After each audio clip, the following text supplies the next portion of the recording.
3341025, Prodi Pendidikan Ekonomi Stambuk 2018, kelas C. Video ini merupakan video ujian akhir semester mata kuliah Ekonomi Moneter. Dengan bimbingan dosen pengampu, Ibu Sabda Dian Nurani Sihaan, SPD MBA. Video ini akan membahas tentang dampak COVID-19 terhadap perekonomian Indonesia dilihat dari pertumbuhan ekonomi, kurs, dan inflasi.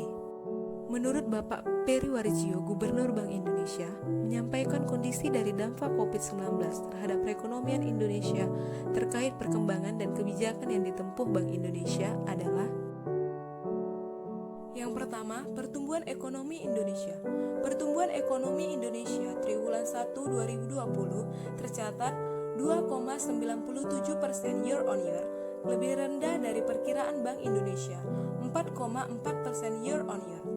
Hal tersebut didorong oleh dampak penanganan pandemi COVID-19 yang mulai mempengaruhi kegiatan ekonomi, baik dari sisi pendapatan, konsumsi, produksi, investasi, serta ekspor dan impor. Dari sisi pengeluaran, penurunan pertumbuhan ekonomi triwulan 1 2020 terutama dipengaruhi penurunan permintaan domestik. Konsumsi rumah tangga tercatat 2,84% year on year, jauh lebih rendah dibandingkan dengan kinerja pada triwulan 2019 sebesar 4,97% year on year. Investasi juga tumbuh melambat sebesar 1,7% year on year. Respons stimulus pemerintah melalui konsumsi pemerintah yang tumbuh 3,74% year on year dapat menahan perlambatan permintaan domestik lebih lama. Yang kedua, kurs atau nilai tukar. Nilai rupiah saat ini sudah menyentuh angka 16.000 dan menjadi yang terlemah dalam kurun waktu 5 tahun terakhir. Dampak dari virus corona membuat nilai tukar rupiah terhadap dolar sangat anjlok. Hingga tanggal 31 Maret 2020, harga nilai tukar rupiah mencapai angka 16.361,90. Melemahnya rupiah ini akan membawa banyak dampak terhadap roda perekonomian di Indonesia. Anjloknya nilai tukar tersebut bukan hanya berimbas di Indonesia saja, namun juga hampir di seluruh negara kawasan Asia. Hal ini memberikan dampak pada sektor industri global. Sektor industri yang terkena dampak cukup besar yaitu industri pakaian, manufaktur otomotif, supplier otomotif, konsumer, pariwisata, maskapai penerbangan, dan retail bukan makanan. Beberapa negara juga memutus akses keluar masuk untuk pengunjung asing agar penyebaran virus tersebut tidak semakin meluas. Hal ini berakibat munculnya hambatan dalam melakukan kerjasama bisnis internasional dan pengiriman global. Yang ketiga, inflasi.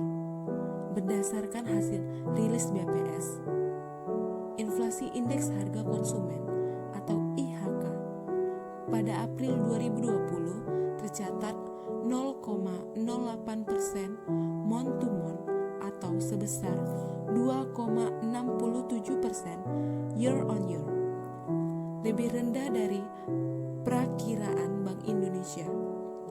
Hal ini menunjukkan bahwa faktor rendahnya permintaan mulai membuat tekanan terhadap inflasi berkurang yang dipengaruhi oleh langkah-langkah penanganan pandemi COVID-19 yang menyebabkan aktivitas manusia yang lebih rendah terkait pembatasan mobilitas, PSBB, dan lain sebagainya. Bank Indonesia meyakini sampai dengan akhir tahun 2020, inflasi akan terkendali dan rendah di kisaran sasaran 3 ±1%. Akibat penyebaran COVID-19, pemerintah menjalankan kebijakan untuk memutus mata rantai virus corona seperti physical distancing, kebijakan untuk selalu jaga jarak atau jaga jarak aman. Jaga jarak ini bukan hanya berlaku di tempat umum, tetapi juga berlaku di seluruh rumah tangga, di setiap keluarga untuk membantu menghentikan penyebaran virus corona. Selanjutnya, work from home. Work from home adalah sebuah konsep kerja di mana karyawan dapat melakukan pekerjaannya dari rumah. Bekerja dari rumah sangat memiliki dampak positif untuk membantu menghentikan penyebaran virus corona, tetapi juga memiliki dampak negatif yang berakibatkan dampak buruk terhadap perekonomian. Akibat dari sistem yang kurang efektif, maka pekerjaan yang dilakukan juga menjadi tidak efektif, yang berakibatkan juga fatal. Bukan hanya untuk pekerja, tetapi juga untuk para pelajar yang melakukan belajar daring atau online yang dilakukan di rumah, memiliki banyak kendala seperti listrik dan jaringan yang buruk, terutama bagi pelajar yang tinggal di daerah pelosok, sehingga hal ini dapat menjadi kendala belajar daring atau online yang kurang efektif.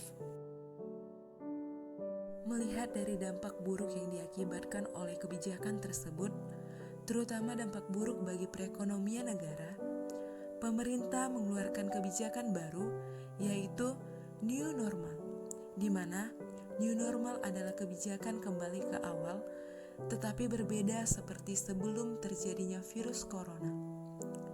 Kita kembali melakukan aktivitas seperti biasanya, tetapi dengan menaati peraturan pemerintah, dengan menjaga pola hidup yang sehat agar tidak tertular virus corona.